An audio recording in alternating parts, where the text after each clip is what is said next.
Greetings from the main powerful evening. Well, the manhunters, those veterans of the TCC, keep raging on. I'll show you one now. That veteran is worth 3 regular people. Then, Zaporizhia, unfortunately, and Odessa were shelled. Well, actually, this happens every day. Ukrainian cities being shelled. But here, they shelled it especially hard, you could say. And there's a lot of destruction, and most of those affected are civilians. And in general, a lot of other things, including those very calls for Ukrainians to leave the cities. That is, the authorities no longer know what to do. They suggest leaving for the winter and returning in spring. We'll discuss all of this now. And let's probably start with the exploits of those very TCC goons. These exploits, as always, are captured on video. And of course, soon they'll be saying that all of this happened in Luhansk. Although everyone understands where this was done, who did it, and who is in the photos and videos. So here we have the manhunter is hauling citizens into a van. They wanted to haul someone into a van, but some people stood up to defend. Unfortunately, as always, I can't show everything completely. Because YouTube blocks videos with violence, with a lot of violence and swearing, but you can watch this video on my Telegram channel. Point your smartphone or tablet camera at this QR code to instantly access the Telegram channel with this video. If you're watching me from a mobile device, there's also a direct link to this video right here in the video description. And here I want to show, well, obviously everyone is being dragged in. There's one especially zealous guy here, a veteran, a combat veteran as they call them, because 90 of the draft office guys are veterans here. And take a look at this veteran, like I said, he's enough for several people. Well, look at how powerful he is, how ripped his abs are, what muscles he has. It's just wonderful. Such physically fit people are clearly straight from the trenches. Well, probably from some restaurant trench. But nevertheless, he's poking at something, trying to prove something, but of course nothing works out. And then, after the citizen was hauled into a van, they also crushed the young man's scooter. He was actually blocking their way. Well, the laws don't apply to them. They ran someone over, broke something somewhere, killed someone. They're veterans, what can you do? And then right away, Zhenya Degdigi spoke up, and his face, well, honestly, he's probably even bigger than that draft office guy. 2 body-positive guys, each one better than the other. Zhenya plays with his face. He does something like that when he talks. When I studied biology in school, we were told that when an amphibian swallows something, especially if it's a toad or a frog, they help themselves with their eyes. So they blink like this when they swallow, and as a result, the food gets to where it needs to go faster. It's about the same here. Apparently, biological processes in some systems and organisms are absolutely identical. Raised a hand against a Ukrainian soldier during the war, thrown out, this is 111, this is a state infection. Especially for me, our power freak, who raised a hand against our Ukrainian soldier. No one is interested in your personal opinion, Jenek?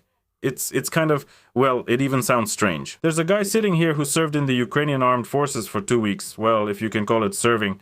Back when it was still the ATO, he fell off an armored personnel carrier and suddenly he was demobilized.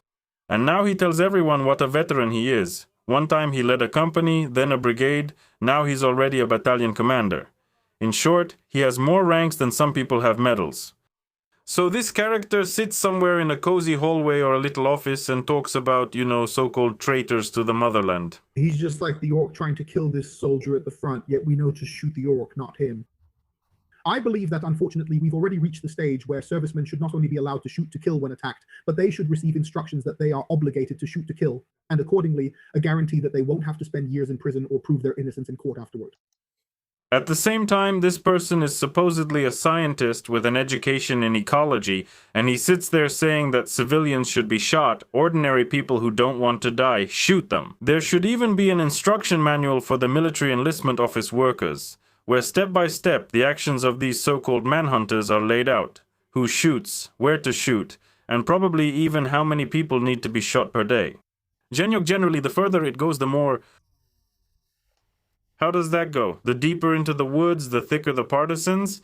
But we don't have any partisans, there's only one Genyuk, so, well, I have to manage on my own. It should be like at the front. Anyone who raises a hand against someone in uniform should know that he could die. Like, okay, but unfortunately we've already reached that point. It could have been much softer, but to be much softer, it was necessary.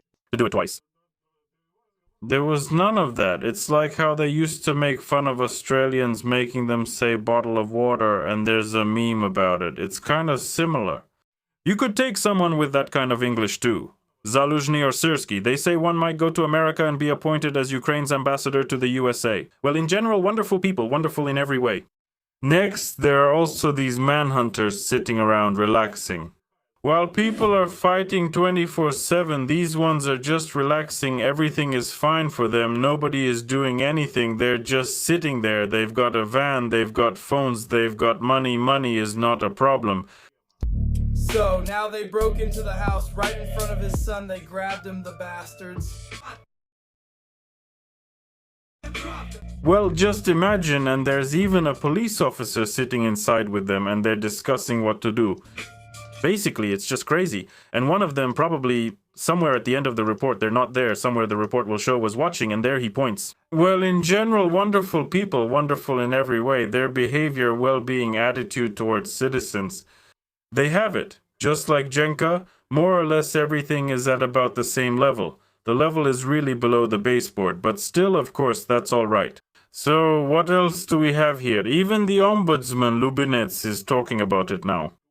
About what's happening with human rights violations, meaning that even those in power are now talking about the fact that there really are violations. At the same time, Zhenek wasn't just talking nonsense, saying things like, we should shoot civilians, you can't resist if someone hits your left cheek, turn your right one, like he's the very hand of justice. And Dmitry Lubinets, the Commissioner for Human Rights of the Verkhovna Rada in Ukraine, can you imagine a human rights official, stated that there are systemic violations during the draft. Yes, he says that the overwhelming majority of mobilization cases are accompanied by draft officers ignoring the law. I wonder, does Zhenek also want to shoot this commissioner of the Verkhovna Rada, or what? So, I mean, they're telling you to your face that there are violations and serious ones, says Lubinets. That the draft office premises have turned into places of detention. Well, places of captivity. We all know what that means. Prisons, torture chambers, and much more. At the same time, I found some news today about a Telegram channel. They were talking about it on their Telegram channel. Massive surprise inspections have started at draft offices, and 208 violations of the law have been identified, with 101 administrative violation reports drawn up. And a whole criminal case has been opened. Can you imagine one whole criminal case? Lubinets also stated that no one wears body cameras. Everyone is supposed to actually have them on them, they are supposed to be working, but no one is complying with these requirements. During inspections, draft offices often claims that there is no video due to dead batteries or malfunctioning cameras. Naturally, this causes distrust in the process. The Ombudsman also called on the Ministry of Defense to prohibit draft office employees from wearing balaclavas and hiding their insignia. But the most remarkable thing is that these bandits wear balaclavas. In winter, stories were told about them, and they justified it by saying like, well, we get cold, our ears and paws freeze. And in the summer, when it's over 40 degrees, it's interesting. Why do they need balaclavas then? Is it to keep warm or what? Or why? Or is it some kind of portable drone net for them? That way they hope they won't be noticed. Obviously they'll come up with some stupid reason, but they're really good at generating all sorts of ideas like that. But this is already going beyond the bounds of reason. It's not just lawlessness, it's lawlessness on top of lawlessness, and it's getting even worse. By the way, I also wanted to share some interesting news with you. They called the wrong country Nicaragua. Apparently in Nicaragua they say there won't be any more elections. The country's president, Ortega, stated that there will no longer be elections here where opposition members could try to seize the government and power. The main thing is to make sure no one picks up this idea, even though it's a great idea. What we know is that there are people, there's still powder in the flask and still some fire in the belly, and politicians among politicians, and these very politicians can come up with all sorts of things. Okay, that's about mobilization, but what about protecting civilians? Shelling is happening, shelling with guided aerial bombs, in this case at residential areas of Zaporizhia. Many have suffered, strikes are being carried out. There are just a huge number of destroyed houses in the photos. Firefighters and emergency workers are saving people. In general, everyone is trying, everything is burning here basically.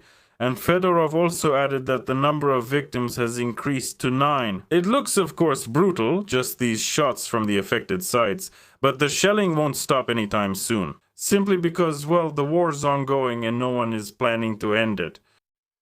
People are losing their homes, people are losing their property, but you know, if someone like Zhenek has property or if bigger fish have something like that, then who really cares about some ordinary person's little apartment, right?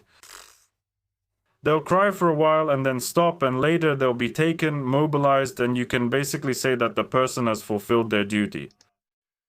But after the Russians bombed Zaporizhia and Odessa. By the way, Zelensky discussed with the commanders of the defense corps of Kherson, Nikopol, and Kiev and continued a series of talks with the commanders of the army corps. With Kamara and Palesa, he discussed and considered the latest needs of the front. Naturally, they know the needs of the front best because there is no peace and the front needs something.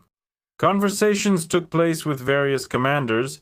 The commanders reported something, analyzed the defense, and it turned out that the main thing is countering Russian drones, protecting people, and providing the necessary additional supplies, Zelensky emphasized. In addition, they discussed the need to strengthen the frontline air defense.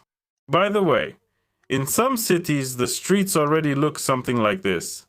Basically, everything is covered with anti-drone nets. I'll show you now.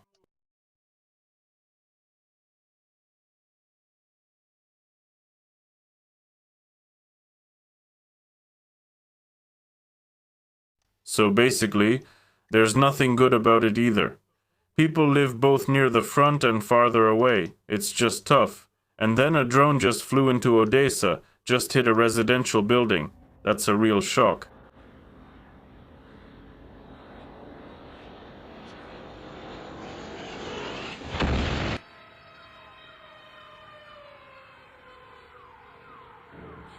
It just hit an ordinary building, you know, just like that, a residential building standing there. Let's blow it up.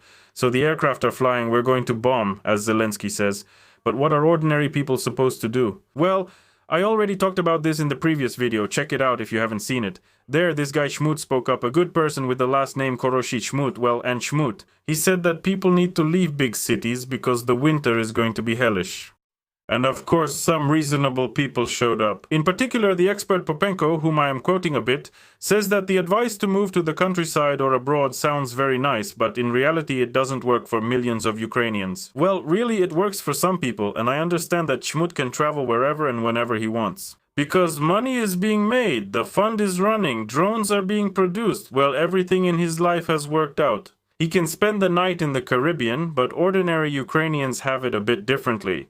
Even in villages, it's now hard to find a house to spend the winter, says Popenko. According to Popenko, it shouldn't be an old building, it should be a house with insulated walls, with fireplaces or a stove, plus there should be a supply of firewood or coal.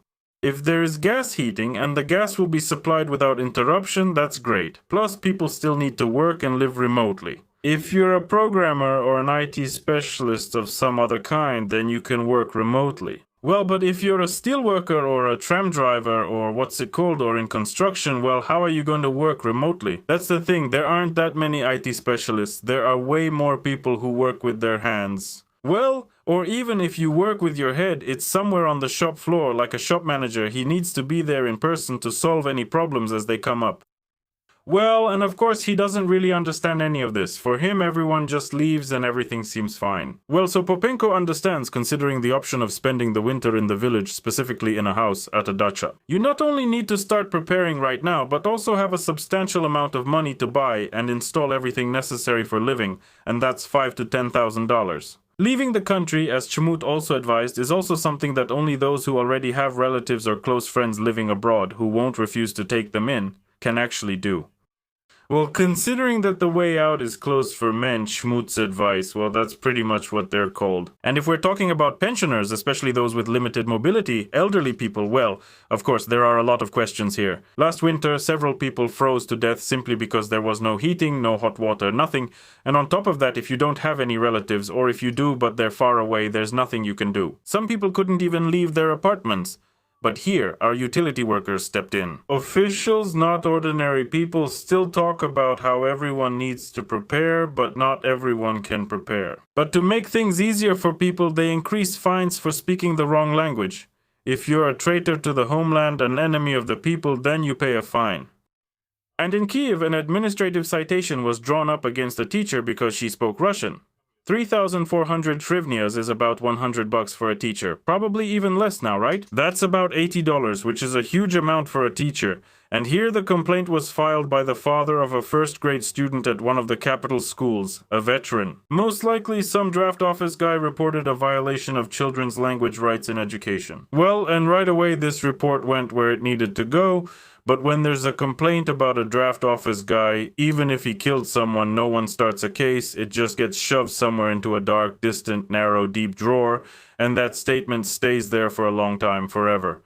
But here, someone spoke Russian at school. Yeah, well, that's it. Punish them, don't allow it. Well, at least they weren't shot on the spot, and that's already good, basically, because I think soon something like that will also be planned. But for now, it's not happening, and thank God for that. Nevertheless, huge fines have been introduced for Ukrainians, and they are actively being enforced.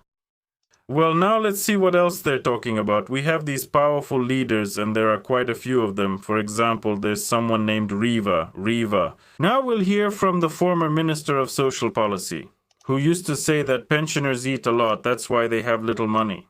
Riva himself. Naturally, probably some Vega. Well, I don't know. Anyway, let's listen. I also participated, except on Viskova and on O. Now it will get all worked up and start boiling over like a kettle. Well, but as a citizen, as a giant, Riva can go on contract at 60 plus, I don't even know, maybe he's not even 60 yet, but what if it's 60 plus together with Karczynski? Karczynski along with a couple of wonderful people, like here they go forward to the front line. Proving your point of view, showing how you match Sersky and putting books behind you to make it look like you're really smart? Well, anyone can do that, really. But the Ukrainian army is holding the front, while others sit on the Maidan acting like Gaitsinski. So, you're in your apartment yelling they're bad. Go ahead, you're just like them, also shouting. Not at the Maidan, but at home with your books. Yeah, right. Those who are shouting to disperse the Skelya. Will you replace those assault troops in Skelya, or what? Or are you just going to say how it should be done? The journalist opened her mouth, wondering what's happening, who invited him, who is he, why is he here? And today you can criticize Sersky and so on. This is an age of ingratitude, because I am sure that the current generation will not erect a monument to Sersky, but our successors, when the first assessments come in, they will erect a monument to him. Mr. Victor, what kind of service General Sersky is doing today for the good of Ukraine? And also joining in is this character too, who is whitewashed in Demio, the judge's son. And there's also one Furtsa, the son of a general, another one with a silver spoon.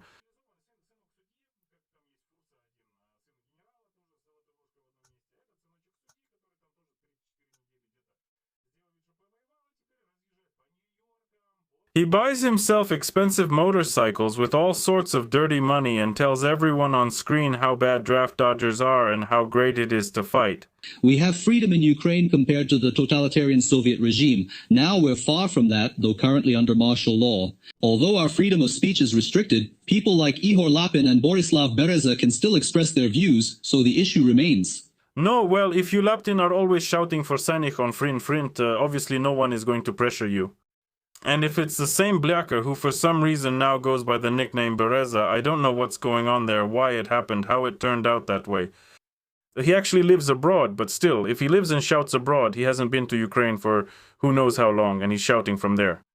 He even criticizes Zelensky sometimes, but here abroad, that's not freedom of speech in Ukraine. Laptin, you need to distinguish between geographical regions a little bit. If freedom of speech in a country means you can express literally any opinion, even if it's the opposite of the governments in your own country, and nothing will happen to you for it. If you shout about how bad everything is, how bad Zelensky is, like I do abroad, because at home you would immediately be thrown behind bars, then that's not freedom of speech. You just need to understand here, well, it's clear that this person apparently, the level of education is extremely high. A word from Ukraine. In the process, we are fighting and we have results. Who is fighting for what? What's happening? Laptin is fighting. What a twist. Laptin is fighting. Wow, in the kitchen at home, fighting with mashed potatoes and sausage is wonderful. Because who else do we have here? Well, so this is Fedorov. Here Fyodorov is telling us that he's a wonderful person. Some bearded guy in glasses is saying that Fyodorov is doing everything right. Fyodorov is generally associated with being a person who takes asymmetric actions, meaning something new that no one has done before. There's also another Dimitro, Mikisha, just a bit. Again, asymmetric actions are a response to someone else's actions, but with a symmetry. That is, for example, if someone, roughly speaking, stole a toy car in the sandbox, you go and burn down his summer house or his parents' summer house. These are asymmetric actions. There can probably be good asymmetric actions too, like when someone gives you a toy and you give them a piece of gold in return. That could also be called asymmetry. But that's not something new that no one has done before. Something new that no one has done before is called innovation, not asymmetric actions. You're wrong. Let's try it. This has been done before and produced results, but not of the same quality or quantity. Well, as for the result of either one or the other, you know yourself who to put. We have wonderful people who discuss us very effectively. They discuss with their work as much as possible, but unfortunately, our work did not yield results. Well, with that, I suggest we wrap up on Dimitro, Makish, and everyone else and say goodbye. For now, I'll attack the draft office notification team. I think the main emphasis should be on the word attack, especially if it's an attack on Ukrainian soldiers, an attack on Ukrainian utility workers, or an attack on any Ukrainian citizens. This is a crime, and people are reacting outside the boundaries of the law. Our army needs people, and it's every citizen's duty to defend their country. Until the war with Russia ends, the mobilization process will not end either. That's why people are under the illusion that somehow the war might not affect them. We have a lot of people who don't want to serve and don't plan to. The state exists, and I can demand these people join the defense forces. That's why no simple solution exists.